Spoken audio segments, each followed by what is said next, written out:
Mal to byť ružový podcast, ale naše dieťa mi hovorí, že podcast to nie je, neviem čo to je. Každá rúža má svoj príbeh, nazvime si to ružový príbeh. Svoj príbeh má aj Marigold, ktorá kvitne tak na prelome mája, júna. Teraz má ale nádherné listy, ako si môžete všimnúť. No a dnešný príbeh sa volá Aurelia Lifa. Aurelia Lifa bola manželka pokladníka v Krupine na konci 19. storočia.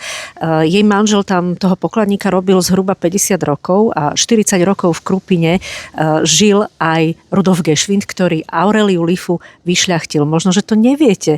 Žil a tvoril práve v tomto slovenskom meste.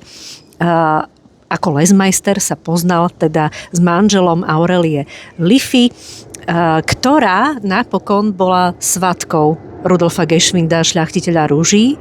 A zobrali si jeho dvaja synovia ich dve céry a Rudolf Geschwind potom venoval túto rúžu Aurelii Life. Bolo to v roku 1885, keď uviedol na trh práve túto rúžu. Dnešní rúžiari tvrdia, že to nie je Aurelia Lifa, pretože práve podľa dobových katalógov Aurelia Lifa bola červená. No, ale dobové katalógy sa kolorovali, boli to väčšinou akvarelové maľby, tak kým sa dostali do tlače, mohli trošku zmeniť aj tú farbu. Podľa tých dobových ilustrácií bola naozaj červená. U nás je nádherná mažentová a to je jedno, či to je alebo nie je Aurelia Lifa.